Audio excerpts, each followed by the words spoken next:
Rahmawati, dan rekan saya Melani Safitri, Irina Julia Zafitri, Anissa Zalfa Salsabila, dan Lydia Samasa. Baik, pada pertemuan kali ini di mata kuliah Administrasi dan Manajemen Sekolah, kami akan membahas mengenai materi administrasi akreditasi sekolah. Baik, adapun submateri atau pembahasan kita pada pertemuan kali ini, pertama kita akan membahas mengenai administrasi sekolah, kedua konsep akreditasi sekolah dan madrasah, ketiga komponen-komponen sekolah yang dinilai dalam akreditasi, keempat persyaratan sekolah dan madrasah yang diakreditasi, kelima persyaratan akreditasi sekolah dan madrasah, keenam kegunaan badan akreditasi sekolah atau BAS. Baik, jadi administrasi sekolah merupakan segala upaya bersama untuk memanfaatkan sumber-sumber personal ataupun material yang efektif dan juga efisien supaya menunjang tercapainya tujuan pendidikan sekolah dengan optimal.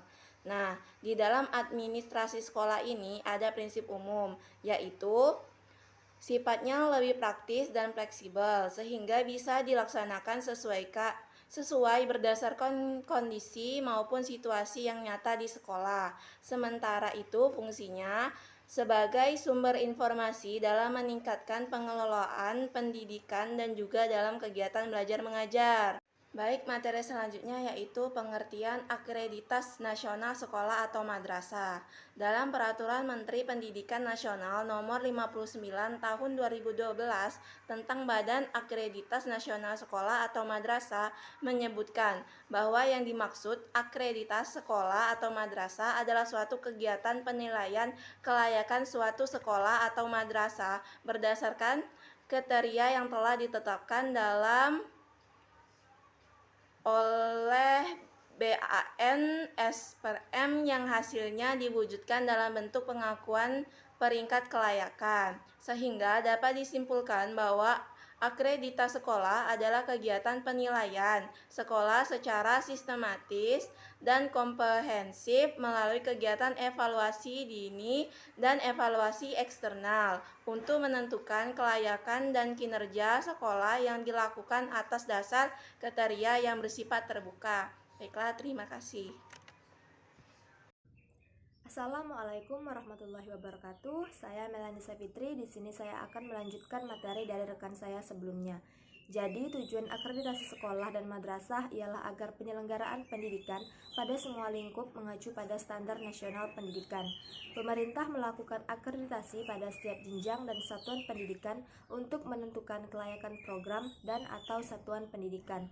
Selain itu, tujuan akreditasi juga bertujuan agar pihak luar pengguna jasa pendidikan mengetahui mutu sekolah di mana mereka sedang belajar, orang tua mengetahui mutu dan reputasi di mana anak mereka belajar, serta pasar atau dunia kerja juga mengetahui kemana mereka harus memilih dan merekrut tenaga kerjanya. Selanjutnya, fungsi akreditasi. Untuk pengetahuan, yaitu dalam rangka mengetahui bagaimana kelayakan dan kinerja sekolah dilihat dari berbagai unsur yang terkait, yang mengacu pada kualitas yang dikembangkan berdasarkan indikator-indikator tertentu. Untuk akuntabilitas, yaitu agar sekolah dapat mempertanggungjawabkan apakah layanan yang diberikan memenuhi harapan atau keinginan masyarakat. Selanjutnya, untuk kepentingan pengembangan. Nah, untuk kepentingan pengembangan ini yaitu agar sekolah dapat melakukan peningkatan kualitas atau pengembangan berdasarkan masukan dan hasil akreditasi. Selanjutnya, manfaat akreditasi sekolah. Yang pertama, sebagai acuan dalam upaya peningkatan mutu sekolah dan rencana pengembangan sekolah. Yang kedua, sebagai motivator agar sekolah terus meningkatkan mutu pendidikan secara bertahap, terencana, dan kompetitif, baik di tingkat kabupaten, kota, provinsi, bahkan internasional. Yang ketiga, sebagai umpan balik dalam usaha pemberdayaan dan pengembangan kinerja warga sekolah dalam rangka menerapkan visi, misi, tujuan, sasaran, strategi, dan program sekolah. Yang keempat, membantu mengidentifikasi sekolah dan program dalam rangka pemberian bantuan pemerintah, investasi dana swasta, dan donatur atau bentuk bantuan lainnya. Yang kelima, sebagai bahan informasi bagi sekolah untuk meningkatkan dukungan dari pemerintah, masyarakat, maupun sektor swasta dalam hal profesionalisme, moral, tenaga, dan dana. Yang keenam, membantu sekolah dalam menentukan dan mempermudah kepindahan peserta didik atau sekolah ke sekolah lain, pertukaran guru, dan kerjasama yang saling menguntungkan. Selanjutnya, prinsip akreditasi sekolah. Yang pertama, objektif. Informasi objektif tentang kelayakan dan kinerja sekolah. Yang kedua, efektif. Hasil akreditasi memberikan informasi yang dapat dijadikan dasar dalam pengambilan sebuah keputusan. Yang ketiga, komprehensif, meliputi berbagai aspek dan menyeluruh. Yang keempat, memandirikan. Sekolah dapat berupaya meningkatkan mutu dengan bercermin pada evaluasi diri. Yang kelima, keharusan atau mandatory. Jadi akreditasi dilakukan untuk setiap sekolah sesuai dengan kesiapan sekolah itu sendiri. Baiklah, selanjutnya saya Irina Juliaza Putri akan menjelaskan materi mengenai komponen-komponen sekolah yang dinilai dalam akreditasi. Yang pertama itu proses belajar mengajar atau PBM. Dalam hal ini, kegiatan pembimbingan akademis terhadap siswa sangat menentukan kemajuan belajar siswa. Oleh sebab itu, kegiatan akreditasi sekolah mencakup hal-hal yang berkenaan dengan proses belajar mengajar secara utuh.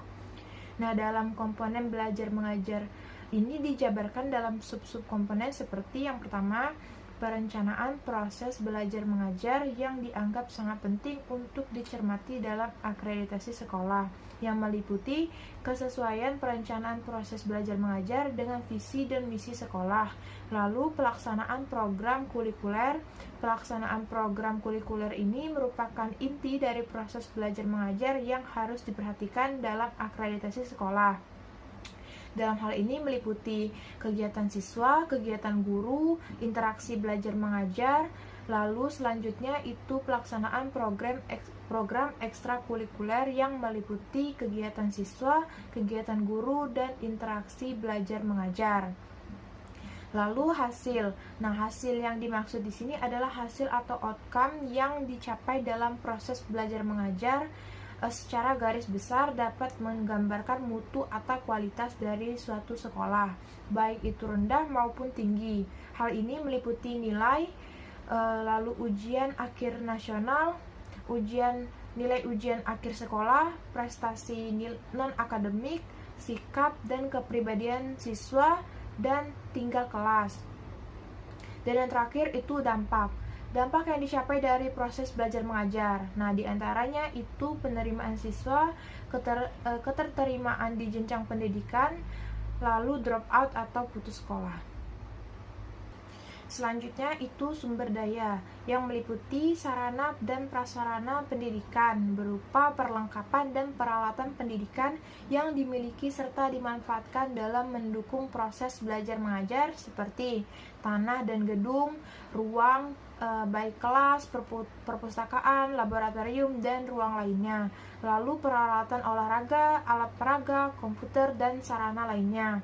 Lalu sumber daya manusia, seperti pendidik dan tenaga kependidikan dalam sekolah, baik secara langsung maupun tidak langsung dalam mencapai peningkatan mutu sekolah, khususnya kualitas lulusan, meliputi kepala sekolah, guru sekolah, dan tenaga lainnya. Dan terakhir itu sumber daya keuangan yang meliputi swadana dan pemerintah. Baik, selanjutnya manajemen madrasah atau sekolah.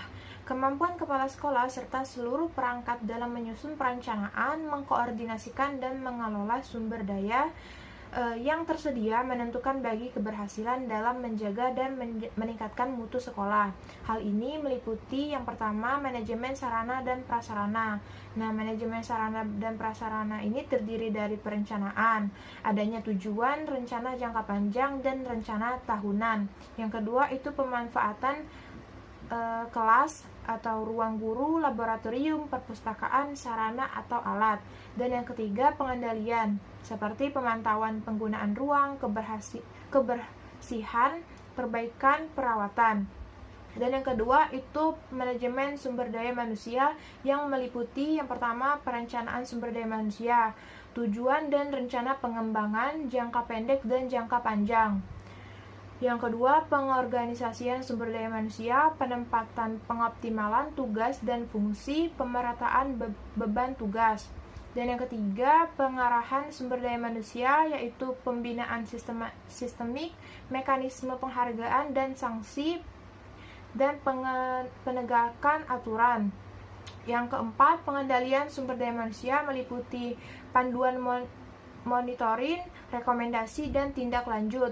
Yang kelima, implementasi kebijakan meliputi majelis sekolah, pemilihan kepala sekolah, KKM, dan lainnya. Dan yang ketiga atau yang terakhir itu manajemen keuangan yang meliputi perencanaan anggaran atau tujuan pengembangan, analisis kebutuhan, atau juga RAPBN.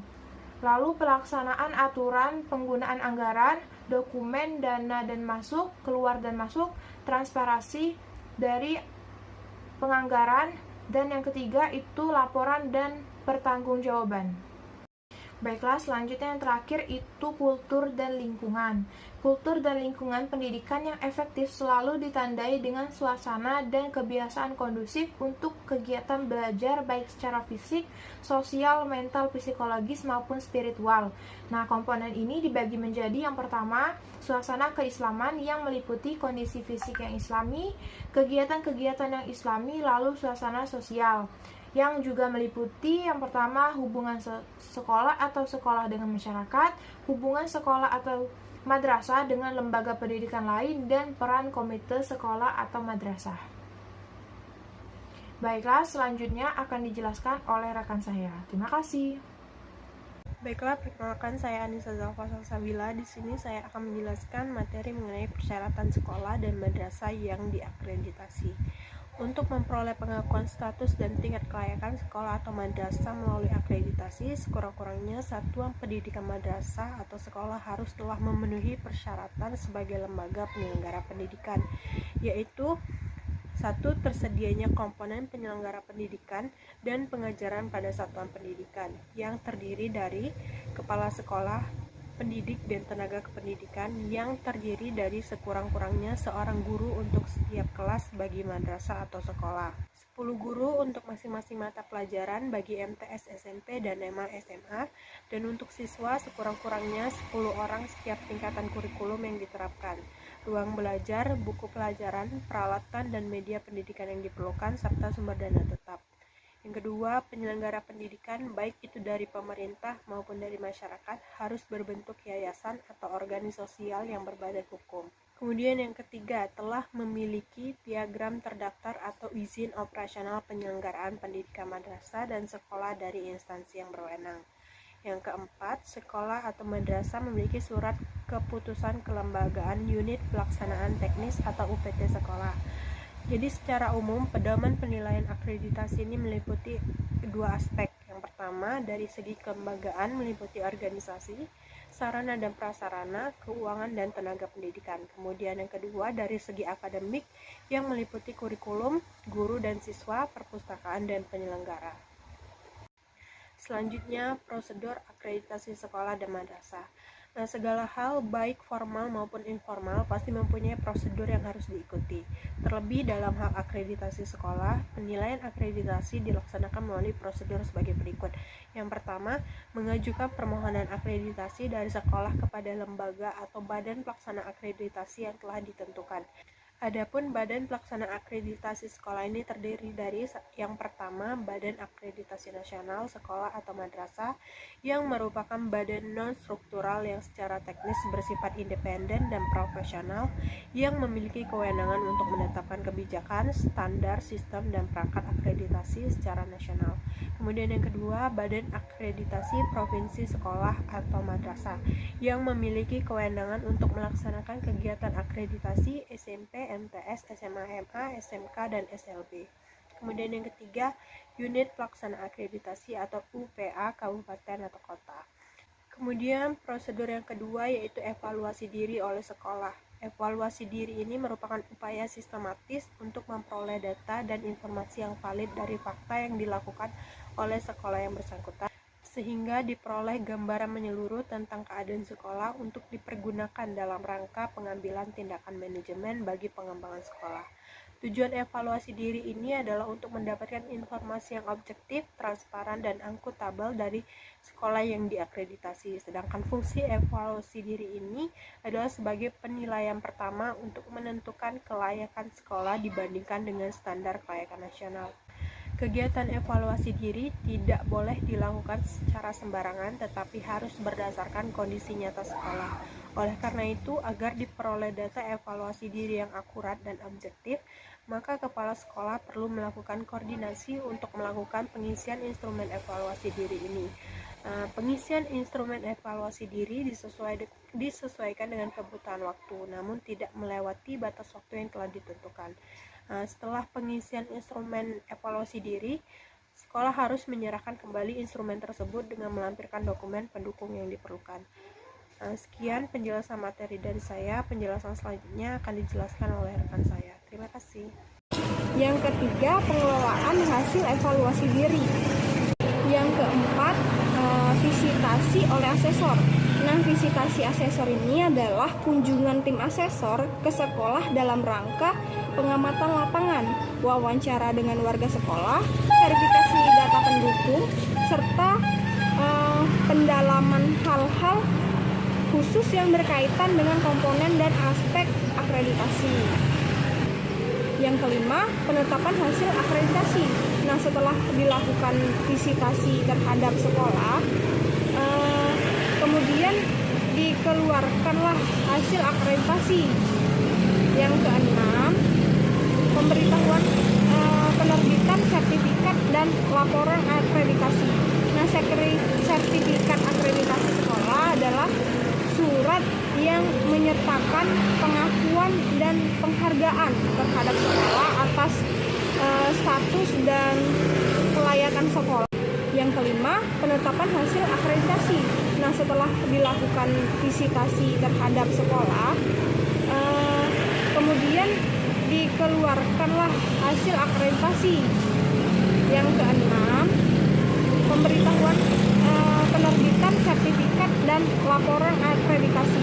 Nah, sertifikat akreditasi sekolah adalah surat yang menyertakan pengakuan dan penghargaan terhadap sekolah atas status dan kelayakan sekolah melalui proses pengukuhan dan penilaian kinerja sekolah terhadap komponen-komponen sekolah berdasarkan standar yang ditetapkan. Baik, di sini saya akan menjelaskan mengenai keanggotaan Badan Akreditasi Sekolah. Keanggotaan Badan Akreditasi Sekolah, baik BAS nasional, BAS provinsi, maupun BAS kabupaten atau kota, terdiri dari unsur pemerintah atau pemerintah daerah dan masyarakat. Bahkan anggota dari unsur masyarakat lebih banyak jumlahnya dibandingkan dengan unsur pemerintah. Sementara ketua dan sekretaris BAS dipilih oleh dan dari anggota. Hal ini menunjukkan kemauan kuat pemerintah untuk menjaga keterbukaan, keadilan, objektivitas, akreditasi sekolah sebagai bentuk akuntabilitas